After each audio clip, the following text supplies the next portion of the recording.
दोस्तों, एक 20 साल की लड़की अपने बीमार पिता के लिए पड़ोस से भैंस वाले के यहाँ से दूध लेने जाती है। उसे कोई भेदभाव नहीं था, रोजाना दूध लेने जाती थी। और वो दूध लेने के लिए जाती है और अपना जो बर्तन होता है वो ले जाती है। दूध वाला व्यक्ति अकेला था उस समय और उसने भैंस काढ़ी। और जैसे ही वो आगे बढ़ता है और कहता है कि बेटी अपना बर्तन लेके आओ और ये दूध ले लो, लड़की बर्तन उठाने के लिए झुकती है और थोड़ा समय लग जाता है। उस व्यक्ति की नजर उस लड़की पर पड़ती है, उसके सीने पर पड़ती है। जब उसके सीने को देखता है तो उसकी लालसा जागृत हो जाती है। उसकी स्तन जब देखता है, उस लड़की की सुंदरता को देखता है, तो उस व्यक्ति को काम वासना जागृत हो जाती है। लड़की से कहता है कि बेटी एक काम करो, इस रूम के अंदर चली जाओ, इसके अंदर लीटर रखा हुआ है, वो लीटर ले आओ। लीटर के बहाने से उसे भेज दिया जाता है। लड़की अंदर जाती है और कहती है अंकल इसमें लीटर है नहीं। वो व्यक्ति कहता है बेटा यही है देखो। वो कहती है दिखाई नहीं देता। तो व्यक्ति खुद चला जाता है पीछे से और जाकर गेट बंद कर देता है। गेट बंद करने के बाद उस लड़की के साथ जो कुछ करता है, ऐसा करता है कि लड़की बेहोश हो जाती है। और उसने कल्पना नहीं की थी कि मेरे साथ ऐसा होगा। उस व्यक्ति ने जो किया उसने कभी ऐसा सोचा नहीं था। इसका अंत ऐसा होता है कि व्यक्ति कहीं का नहीं रहता है। दोस्तों, इस कहानी को पूरा सुनिएगा, तब आपको पता चलेगा कि ऐसे व्यक्ति आज का संसार में बहुत पड़े हैं कि देखने में कोमल दिखाई देते हैं लेकिन उसके कारनामा कुछ अलग होते हैं। तो आइए थोड़ा समय निकालकर इस कहानी को जरूर सुनिए। अपनी बेटी को अकेला किसी के घर मत भेजना। दोस्तों, वही हुआ इस कहानी में। दोस्तों, आपसे बस एक ही निवेदन है, अगर कहानी शुरू करूं उससे पहले अगर चैनल पर नए हैं तो चैनल को सब्सक्राइब करें, वीडियो को लाइक करें, कहानी अंत तक सुने, हमारा हौसला बढ़ता रहे। दोस्तों, ये कहानी शुरू होती है इंदौर से। इंदौर का एक मोहल्ला है, उसी मोहल्ले की है जो राधे नगर मोहल्ला है, उसकी कहानी है। दोस्तों, एक व्यक्ति जिनका नाम था राम सनेई की तबीयत खराब हो जाती है, बुजुर्ग थे। उनकी बेटा कोई नहीं था, एक बेटी थी और उसका नाम रुचि था। रुचि पढ़ी लिखी थोड़ी लड़की थी और गरीब आई थी, सुंदर बहुत थी। माता पिता थे, पिता को कुछ बीमारी थी तो डॉक्टर ने इलाज के दौरान कहा बेटी अपने पिता के इलाज के लिए ये दवा दूध के साथ खिलानी है और दूध से ही दवा, अगर बगैर दूध के खिलाई तो ये परेशान हो जाएंगे, क्योंकि इन्होंने मेहनत बहुत की है, क्योंकि वो बेलदारी का काम करते थे बेचारे।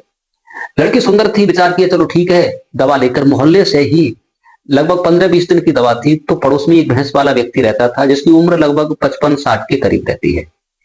तो वो उसके घर दूध लेने जाती थी। रोजाना दूध वो देता था 80 रुपए लीटर और वो रोजाना ताजा दूध लेकर आया करती थी। एक दिन लड़की जाती है 4-6 दिन के बाद, क्योंकि पिता को दवा देनी है तो दूध के लिए चली जाती है।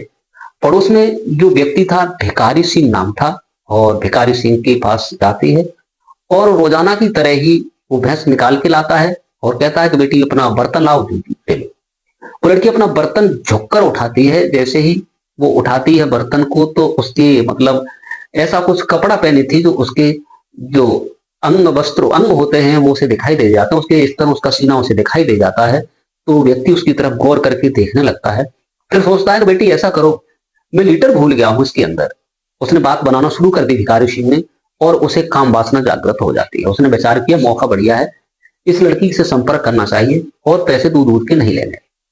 उस लड़की से कहता है कि बेटी आप इस रूम के अंदर चले जाओ और वहां लीटर रखा हुआ है, वो लीटर उठा लाओ। लड़की जाती है, लीटर उठा लाती है, लेकिन उस दिन वो कुछ नहीं कहता और अब वो दूध दे देता है। दूध देने के बाद और लड़की से कहा बेटा पैसा तुम्हारे पिता गरीब हैं और तुम भी, ऐसा है पाई पैसे की कोई जरूरत नहीं, मेरे पास बहुत पैसा है, आप ऐसा करो दूध पैसे ही शाम को भी ले जाया करो।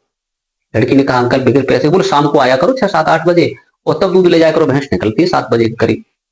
लड़की घर चली जाती है, अपने पिता से कहती है कि ताऊ ऐसे कह रहे थे। तो उसके पिता कहते हैं कि पैसे जरूर दे देना, अभी नहीं लेंगे तो फिर दे देंगे, कोई बात नहीं, पड़ोस का मामला है।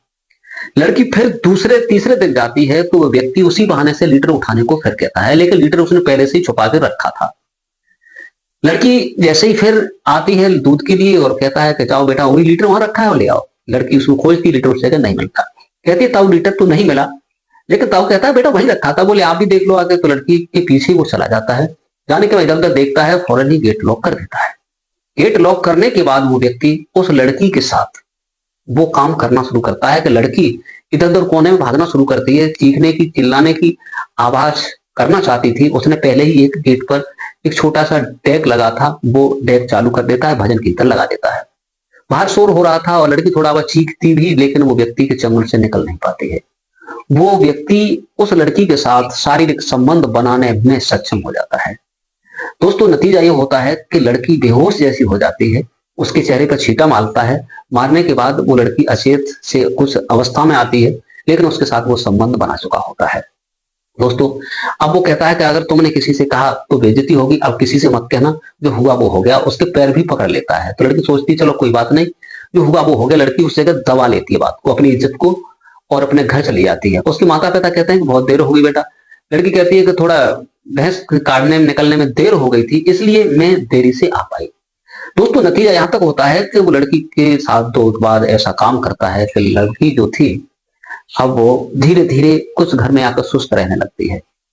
सुस्त रहने के बाद लड़की एक दिन अपने विचारों में खोई हुई थी, क्या करूं क्या न करूं, मेरी तो इज्जत ही बर्बाद हो चुकी है। अब लड़की जिस प्रकार जाती थी, एक दिन वो लड़की ऐसा होता है कि वो प्रेग्नेंट हो जाती है, गर्भवती हो जाती है। महीने 2 महीने बाद उसे पता चलता है। वो सारी बात अपनी माँ को सच्चाई बता देती है। उसकी माँ होती है, मोहल्ला पड़ोस में सब लोगों को बताती है, और मोहल्ला के लोग होते हैं और उस भिखारी के घर जाकर धरना दे देते हैं, पूरी बात बताते हैं। दोस्तों पुलिस भी आ जाती है। पुलिस को जब सूचना दी जाती है, पंचायत बैठाई जाती है, तो लोग कहते हैं कि इसे क्या सजा दी जाए। तो लड़की से कहा जाता है कि तुम्हारे साथ गलत किया तो तुम बताइए इसके साथ क्या किया जाए, क्या नहीं किया जाए, कौन सा सबक किया जाए, सुलूक किया जाए। तो लड़की कहती है कि इस बुजुर्ग को सलाह यही है कि इसका सर मुड़वाया जाए, चेहरा काला किया जाए, और इसे गधे पे बैठा करके चौराहे पर घुमाया जाए। फिर इसके साथ जो आप लोग करें वो करना चाहिए। इसने मेरे साथ बहुत गलत काम किया है, मरने लायक तो वैसे ही है, इसकी उम्र सजा होगी क्या, इतनी बेइज्जती के ही मर जाएगा तो ही बढ़िया है। दोस्तों लड़की ने जब ये कहा तो सब लोगों ने सहमति दी कि ऐसा ही इन व्यक्तियों के साथ होना चाहिए। दोस्तों लोगों ने कहा और हमारी तरफ से इस व्यक्ति को तुम्हारे लिए लगभग 3 लाख रुपए देने होंगे। 3 लाख रुपए इस लड़की को इस भिखारी सिंह से देने होंगे। दोस्तों उस व्यक्ति का वही काम किया जाता है, लड़की को 3 लाख रुपए दिलवाए जाते हैं पंचायत के बीच से, और उस व्यक्ति को बेइज्जत किया जाता है जैसे भी किया जाता है, और वो व्यक्ति कहीं मुंह दिखाने लायक नहीं रहता। फिर उसके बाद यहां तक होता है कि 4-5 दिन के बाद वो व्यक्ति खुद ही अपनी आत्महत्या करके 4-5 दिन कमरे से ही नहीं निकलता है और अपनी स्वतः आत्महत्या कर लेता है और जिंदगी को समाप्त कर देता है। दोस्तों लड़की ने अपनी इज्जत को संभाला, लेकिन वो व्यक्ति नहीं माना, तो अंत में नतीजा यहां तक हुआ। कहने का मतलब ये है कि आजकल विश्वास और भरोसा किसी पर नहीं करना चाहिए। क्यों किसी को विश्वास नहीं रहा?